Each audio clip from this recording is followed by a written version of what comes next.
Joseph Kabila demande l'asile au Congo-Brazzaville. Et pourquoi tout s'étend ici?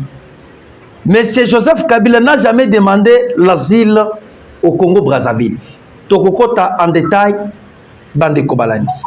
Mes chers amis, mes chers compatriotes congolais, Nazali na Singumingi, Ebele, ya Kokota Nabino, Mukolo ya lelo pour que to partager Nabino, Mai Oyo surtout, Ezali Koleka Namboka Nabiso qui est la République démocratique du Congo. Bandeko, je pense que les autres qu'on partage Nabino 3 points à l'ordre du jour. Oyo a quotité à kota ayeba na minute boyeba déjà que ebandi koinde la Kabila. Et pour nanini Kabila a sengi asile na Congo Brazzaville. Et qu'est-ce que Kabila est en train de préparer? Toko solo nabino lelo. Et Yami Balé, mes chers amis, plusieurs révélations sur le prêtre de l'église catholique Otobengi Senko. ECC dirigé par Bokundoa, Senko dirigé par Cholet et Messi Ambongo. Ba révélation nini e uchi kobima awa parce que bouchi komona bango batamboli bakena Kenya, Ouganda, Rwanda, voire même Belgique, voire même na Katia Otomengi, les États-Unis d'Amérique pour aller rencontrer Thérèse, Antonio Guterres, qui est le secrétaire général de l'ONU. Bazali na agenda ni. Alors, beaucoup vraiment ebele.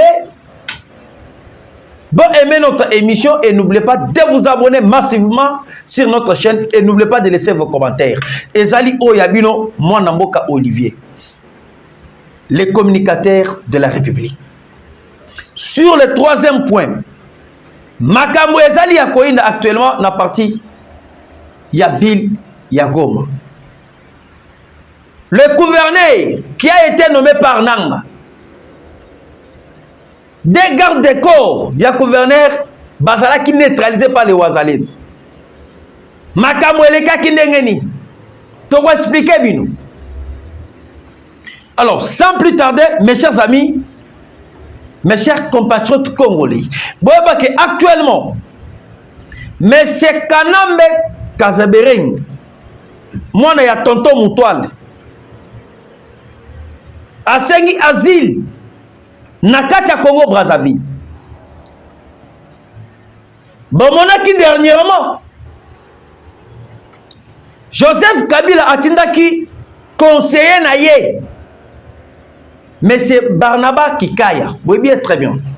Oyo akimela na côté ya Angola. Barnaba Kikaya, Oyo akima na mutuka ya Kuka. Adjembeli na mutuka ya Kuka, il s'est retrouvé en Angola. À travers Angola, azo ki vole naye akendaki na Europe. Actuellement, pourquoi Kabila Tindaki Barnaba Kikaya na Katia Kotobengi Congo Brazzaville? Kabila est en train de chercher son asile na Katia Brazzaville. Et pour Nanini. Et na minute oboye de seke réunion et salamaki na Katia Uganda. Réunion oyo et salamaki na Uganda, bomonaki présence ya Bertin Bisimou. Présence ya Moïse Katumbi, na présence ya Kabila, na présence ya M. Corneille Nanka. Après avoir commenté un coup d'État contre le président Tshisekedi, presque centaines de coups d'État, et raté contre le président Tshisekedi. Na kati ya réunion, oyo bakotaki na kati ya Uganda, basalaki na objectif kaka moko. Objectif oyo bakotelaki réunion, mes chers amis, ezalaki objectif ya que non. Il faut maintenant amplifier, attaquer Kinshasa. Parce que Kosala Bitumba, Elongo à partir de Goma, Bukavu, Walikale Centre, Kisangani Kindu, Katanga Kasai, Chikapa, Grand Bandundu, et aussi Capitale. Ce n'est pas une mince affaire. yango bouti koyoka un communicateur oyo ya bango.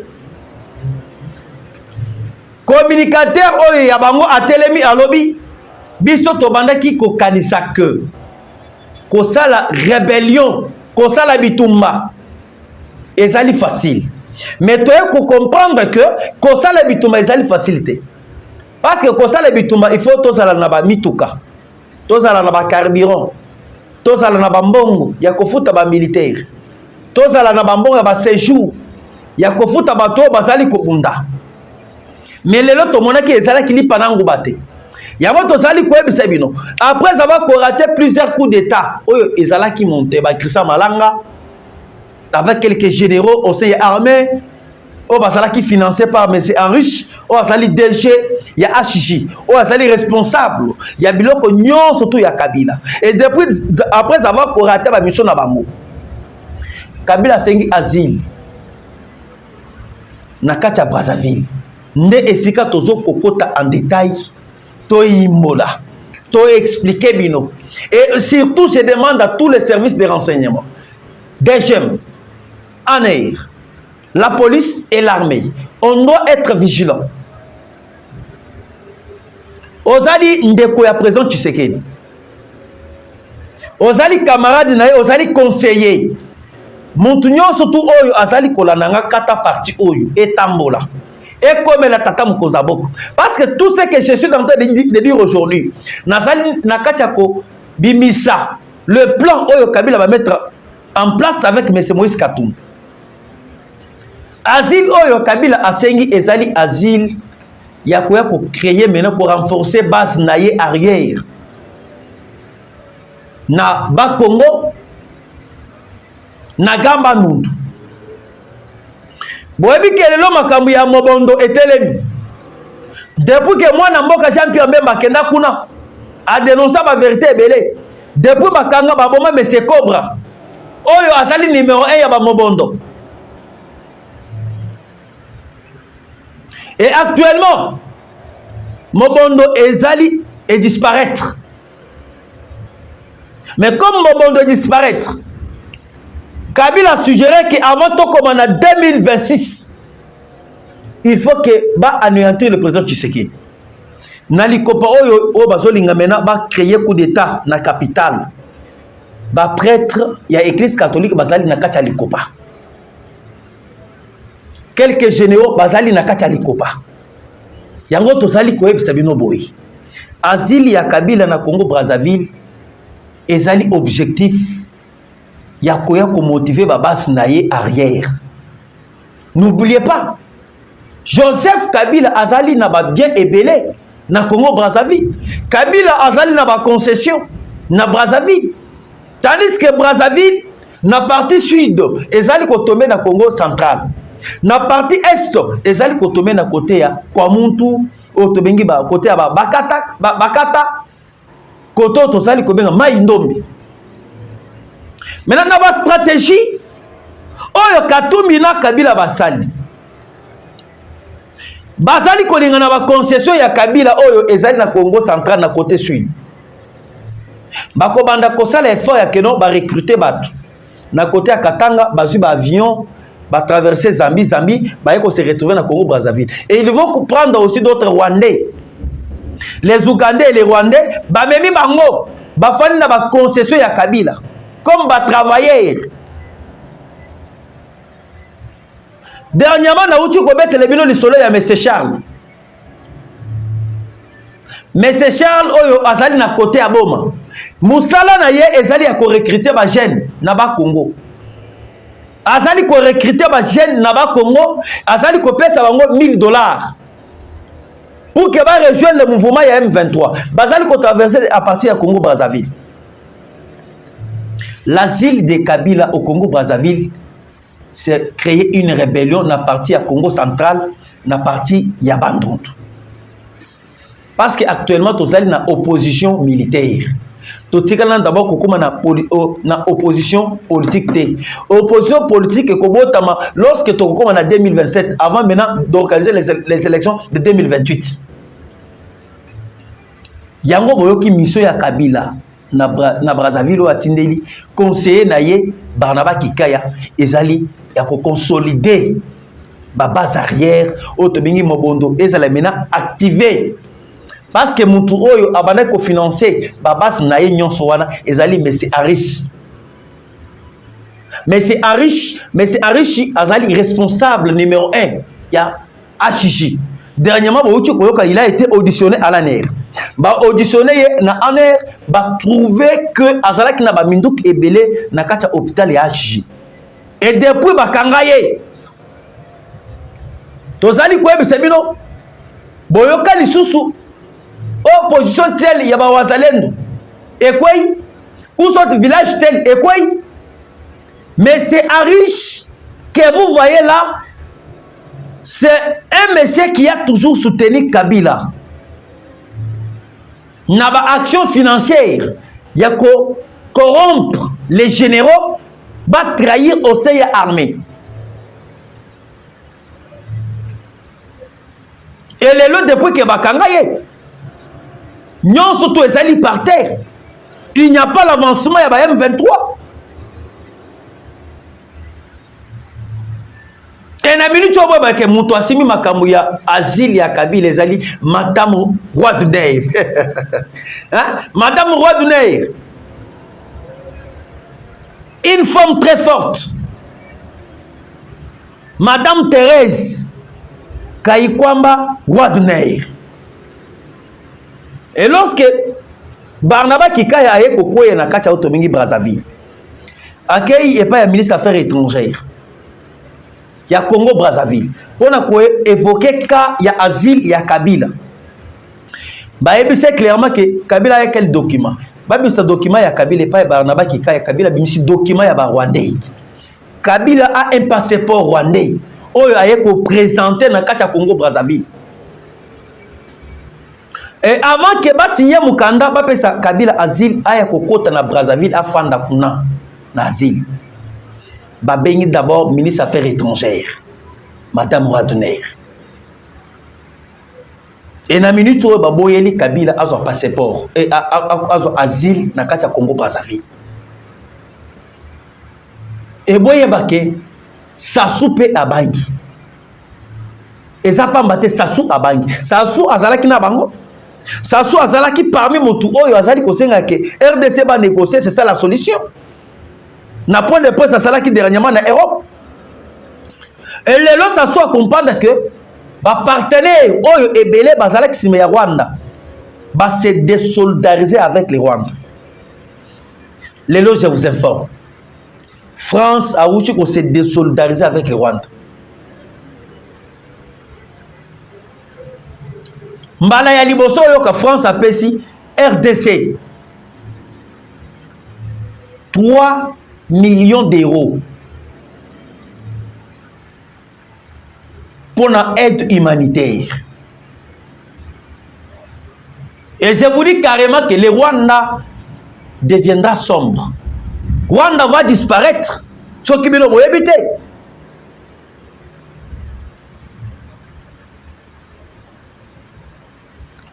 Bafingi Tshisekedi, vendeur de pizza. Un taximan. Tshisekedi a tangate. Un placebo. Un marionnette. Mais un marionnette a quoi ici Kagame? N'a bic à 100 francs, n'a papier à 100 francs.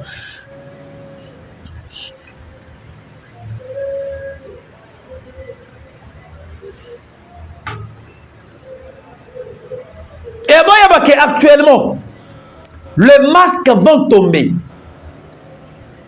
Le masque va tomber parce que départ, il y a Kakuta Museveni.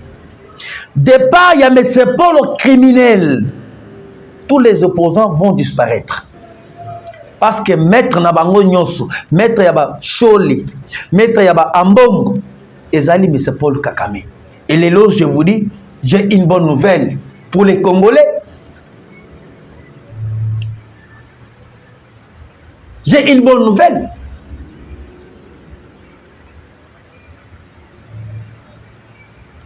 Sommet Moko et Salemi Lelo na Kacharwanda. sommet mondial majeur, autres allez comme un sommet sur l'IA en Afrique, a eu lié aujourd'hui na Katia Kigali. Mais dans le sommet, Kagame avait invité plusieurs présidents. Na Katia sommet. Ils allaient en Asie, ils allaient en Europe, ils allaient en Afrique. Mais, je vous dirais que Rwanda s'est retrouvé lui seul. Dans la salle, il y a Serena. Aucun président est venu se représenter. Je vous dis carrément que Rwanda est totalement fragilisé par le président Tshisekedi. Bamoka ebele basali kobanga. Pourquoi? Baboni présence ya États-Unis d'Amérique. États-Unis atia makolo. Qui va venir contredire les États-Unis d'Amérique? C'est la France ou bien c'est l'Angleterre? Parce que bango nyonso to bazali ba membre ya OTAN. Et ba comprendre déjà que ebele bazali na ba société ebele na kati ya Rwanda. Depuis que moment où on a sali ko ebisa bino actuellement ndenge na sali ko ebisa bino aw mutu te akosa bino ba société ebele ya bango oyo ba mesana ko exploiter ba minerais ezali ba tunyo so na sali ko ebisa bino ba bailleur de fonds ba comprendre na ba sanction ya États-Unis sanction ya Union européenne ba société ebele ezo kanga kuna ndenge États-Unis azali ko na ba société na kati ya RDC moyen ezate ba bundisa Congo moyen ezate ba ça toujours sima ya Rwanda ba ko recevoir perdre kato na bango ya moto tozali ko ebisa bino après la guerre de l'Est c'est la disparition du Rwanda. Et le lot je vous informe Tshisekedi alobaki na langage moko kodé ayebisaki bango soki na yoki lisasi moko ebetami na Goma dans un moindre escarmouche, rappelez-vous na français oyo bato ebele ba monaki français wana lokola maseki Rwanda aoza tokosala na biso na Goma bakoti Goma bakoti Bukavu croyant que ba gagner bazali ba victorieux. Et lelo je vous informe Tshisekedi a eu raison. Bako ici comme mais Tshisekedi a quoi ici bango diplomatiquement. Le Rwanda est isolé sur le plan diplomatique. Aimez partager notre émission. Ici, il n'y a que les vraies informations et des vraies analyses. Je ne peux pas faire le boulot que je ramasse par là et par-ci et tout comme ça. Moi, je vous amène des informations taillées avec des précisions. On ne vous a pas informé. Hein? Avant aussi, il y a prêtre, il y a l'église catholique. Informé, il y a un problème. Na gouverneur oyo nanga uchi konome. Hein? Bouchi koyoka comment est-ce que moto epela ki na Masisi centre.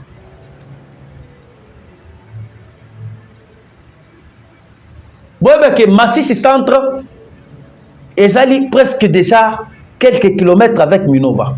Minova et des Buka et des villes de Goma, c'est quelques kilomètres.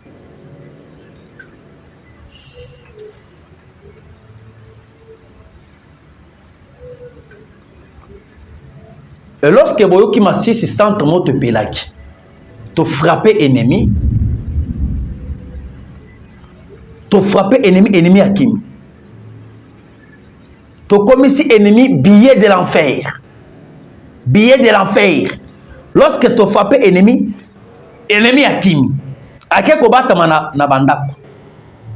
Ba mususu bakena ba forêt ba batami. Ba mususu balongole ba bout. Na ba mususu balongole ba teni na bango na ba béré na bango. Cette fois-ci ce qui est ba wazalen bazo frapper nyama de tumba. Nyonso wanani. Nous avons des systèmes aériens anti-missiles oyo États-Unis a pesi na oyo Chine pe a pesi. Et bien, nous permettre maintenant de frapper l'ennemi. Ah, je vous informe. Et lorsque tu frappes, on a massif. Maintenant, l'escorte.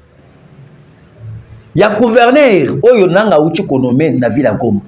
Babanda qui koleka na cortège.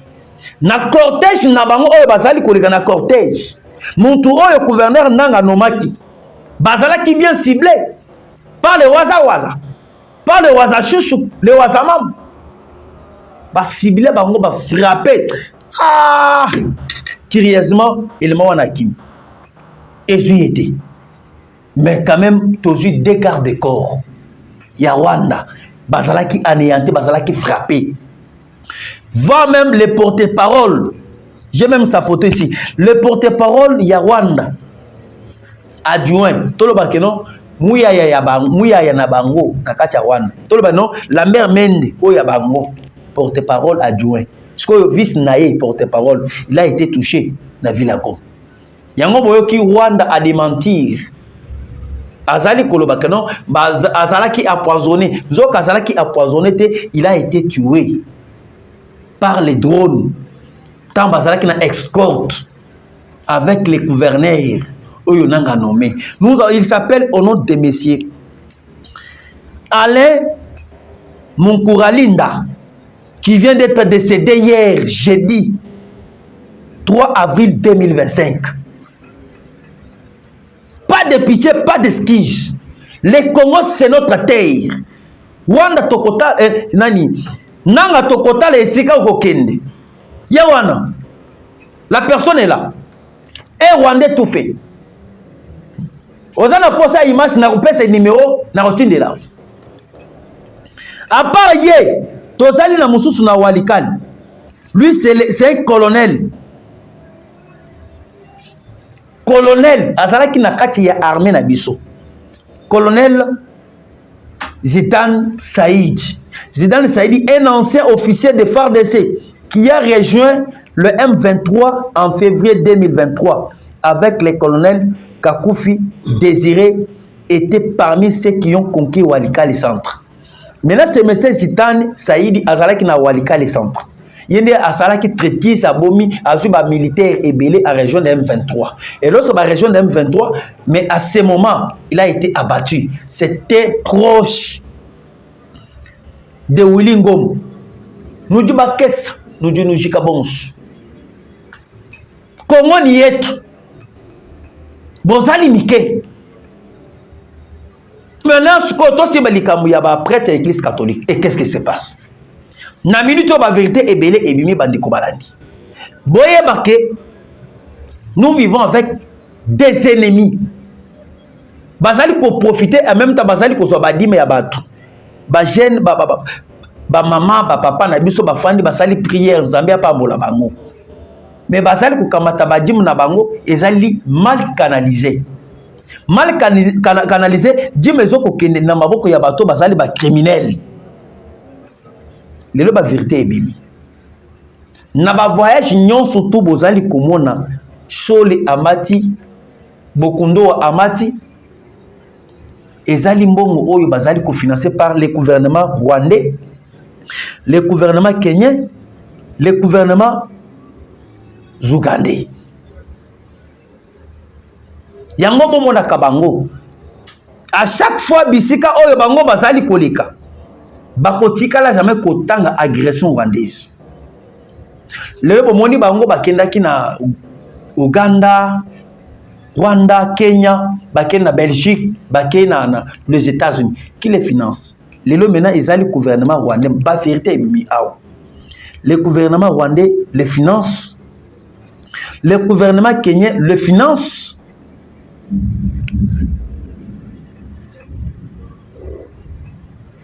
Et ils sont hébergés dans des hôtels luxueux.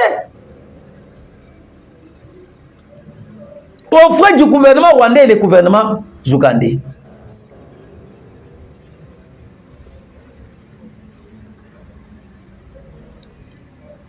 Sérieusement. C'est pour cela que mon akabango basali kotanga agression rwandaise.